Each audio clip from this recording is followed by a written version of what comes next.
O Som e o Sentido foi primeiro um curso, antes de ser um livro. E foi porque eu comprei um sintetizador, um teclado que permitia levar um piano portátil, que podia ser levado para uma sala de aula. E que então podia se falar de música, falar da linguagem musical para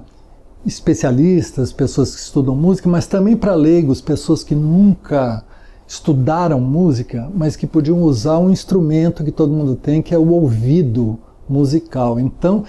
os conceitos, a terminologia, que podiam ser difíceis, se tornavam às vezes imediatamente compreensíveis se você tiver um exemplo. Se você for falar o que é uma escala musical, que se fala sobre um intervalo de oitava ou de quinta ou uma terça, e se você tiver ali na hora a possibilidade de traduzir isso em sons, muda completamente a possibilidade de você entrar para dentro da linguagem musical, da história da música enquanto história dos sons, os modos como os sons são organizados e trabalhados nas diferentes culturas. Então isso é que me animou a pensar que podia tratar a história da música de uma maneira que não era a história convencional da música, muito baseada na música europeia, de concerto, que tomava então algo que começa no século XVII e vai até o começo do século XX, e se reduzia a isto. Na verdade, a possibilidade de pensar os sons, como eles se relacionam em culturas não ocidentais, como é que a música se desenvolve no Ocidente, como é que a linguagem que nós conhecemos como se fosse universal, que é a linguagem tonal, como é que ela foi construída, como ela foi possível, como é que ela entra em crise. Todos esses temas, então, faziam parte de um arco, de um roteiro, o som e o sentido, que começava com uma apresentação, som, ruído e silêncio, seguido de 3 momentos, vamos dizer, histórico-culturais da música: as músicas modais, as músicas tonais e as músicas pós-tonais ou seriais, e as simultaneidades contemporâneas, o estado de coisas presente em relação a toda essa história tal como ela desemboca em nós, ou naquele momento em que o livro foi escrito, há quase 30 anos atrás. Então, tudo isso levou a esse projeto de um livro sobre música que falava da música, mas procurando desfazer a fronteira entre músicos e não músicos.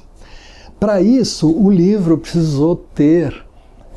uma trilha sonora. E essa trilha foi feita junto com o Helios Skind, que àquela altura tinha um programa na Rádio Cultura onde ele desenvolvia esse tipo de raciocínio. Em suma, conhecia as linguagens, tinha uma especial aproximação ao minimalismo, a Steve Reich. E junto com ele, a gente fez essa trilha sonora que se chamou O Som e o Synth. Na primeira edição do livro, essa de 89, o livro, portanto, vinha numa caixa onde uma fita cassete também cabia ali dentro. Então a primeira edição dependia desse recurso técnico, a fita cassete, que é alguma coisa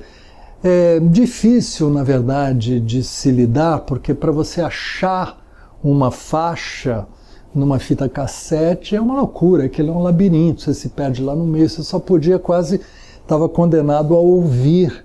a trilha do começo ao fim, o que ela também permite, mas toda a possibilidade de você recorrer a certos exemplos específicos ficava impossível.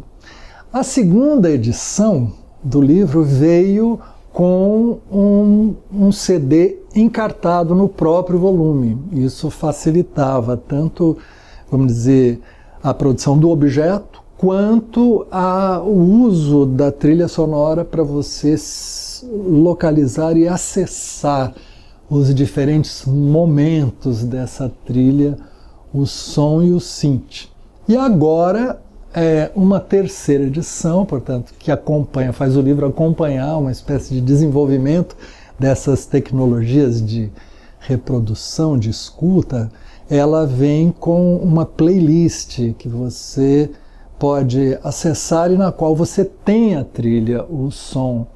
e o synth, tal como ela está desde a primeira edição do livro, mas também com facilidades novas que uma playlist permite, que é todo um repertório de gravações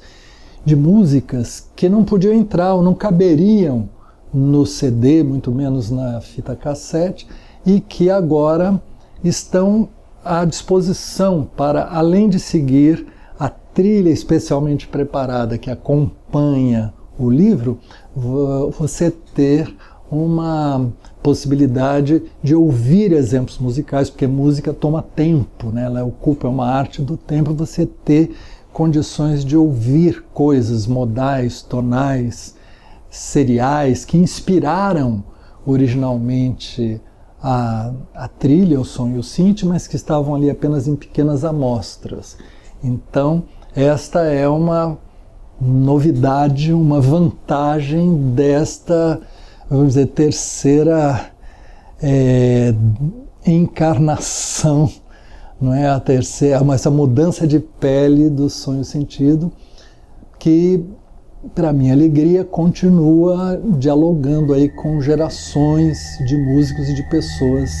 interessadas em música.